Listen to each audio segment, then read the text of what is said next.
ಇಡೀ ನಮ್ಮ ಗಂಗಾವತಿ ಕೊಪ್ಪಳ ಕರ್ನಾಟಕ ರಾಜ್ಯದ ಮತ್ತು ಇಡೀ ಪ್ರಪಂಚದಲ್ಲೇ ಇರೋ ಹನುಮ ಭಕ್ತರಿಗೆ ಒಂದು ಒಳ್ಳೆಯ ಶುಭ ಸುದ್ದಿ ನಿನ್ನೆ ಆಗಿರುವಂತಹ ಒಂದು ಅಭಿವೃದ್ಧಿ ಕೆಲಸ.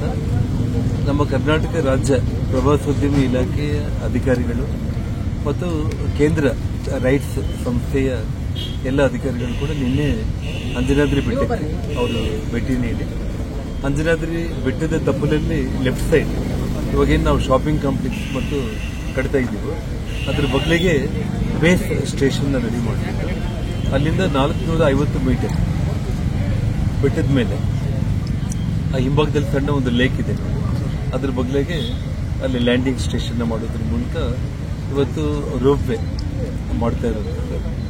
ಅದರಲ್ಲಿ ಸುಮಾರು ಒಂದು ಗಂಟೆಗೆ 800 ಮಂದಿ ಪ್ರಯಾಣ ಮಾಡುತ್ತೆ.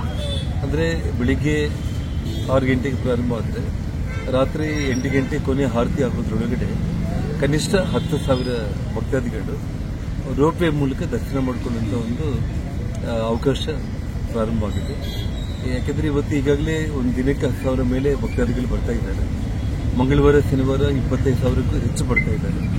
ಬರೋ ದಿನಗಳಲ್ಲಿ ಭಕ್ತಾದಿಗಳು ಹೆಚ್ಚಾಗ್ತಾ ಆಗ್ತಾ ಈ ಒಂದು ಸವಲತ್ತು ಉಪಯೋಗ ಆಗುತ್ತೆ. ಇದು ಮೊದಲನೇ ಫೇಸ್. ಈ ರೋಪ್ ಏನಿದೆ ಇದು ಫಸ್ಟ್ ಫೇಸ್. ಎರಡನೇ ಫೇಸ್ ಬಂದು ನಮ್ಮ ಹೊಸಪೇಟೆ ಗಂಗಾವತಿ ನ್ಯಾಷನಲ್ ಹೈವೇ ಅಂದರೆ ಕಾರಿಗನೂರಿಂದ ಮರಳಿ ತನಕ ಬರುವಂಥ 4 ವೇ ರಸ್ತೆಗೆ ಅಲ್ಲಿಂದ ಒಂದು 3 ಕಿಲೋಮೀಟರ್ ದೂರದಲ್ಲಿ ಅಲ್ಲೊಂದು ರೋಪ್ ವೇ ಸ್ಟಾರ್ಟ್ ಆಗುತ್ತೆ. ಅದು ಕೇಂದ್ರ ಸರ್ಕಾರದ್ದು. ಅದು ಈಗಾಗಲೇ 120 ಕೋಟಿ ವೆಚ್ಚದಲ್ಲಿ DPR ರೆಡಿ ಆಗಿಬಿಟ್ಟು ಟೆಂಡರ್ ಡಾಕ್ಯುಮೆಂಟ್ ಕರೀಲಿಕ್ಕೆ ಕೂಡ ಇದೇ ರೈಟ್ಸ್ ಸಂಸ್ಥೆಗೆ ಕೇಂದ್ರ ಸರ್ಕಾರ ಕೊಟ್ಟಿದೆ.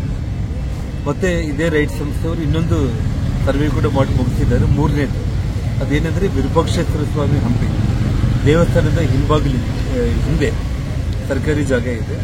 ಅಲ್ಲಿಂದ ನೇರವಾಗಿ ಅಂಜನಾದ್ರಿ ಬೆಟ್ಟಕ್ಕೆ ಮೇಲೆಗೆ ಅಂಜನಾದ್ರಿ ಬೆಟ್ಟ ಹನುಮನ ದರ್ಶನ ಪಡ್ಕೊಂಡು ವಿರೂಪಾಕ್ಷೇಶ್ವರ ಸ್ವಾಮಿಗೆ ಭಕ್ತಾದಿಗಳು ನೇರವಾಗಿ ರೋಪ್ ವೇ ಮೂಲಕ ಹೋಗೋದು.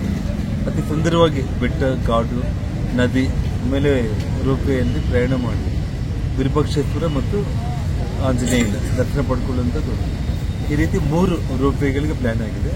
ಇವಾಗ ಒಂದು ರೋಪ್ ವೇ ಪೂರ್ತಿ ಕ್ಲಿಯರ್ ಆಗಿಬಿಟ್ಟು ಇನ್ನೊಂದು 45 ದಿವಸದಲ್ಲಿ ಕೆಲಸ ಪ್ರಾರಂಭ ಮಾಡೋ ಹಂತಕ್ಕೆ ತಲುಪಿದೆ. ಒಂದು ವರ್ಷದೊಳಗಡೆನೆ ರೋಪ್ ವೇ ಕೆಲಸ ಮುಗಿಯುತ್ತೆ.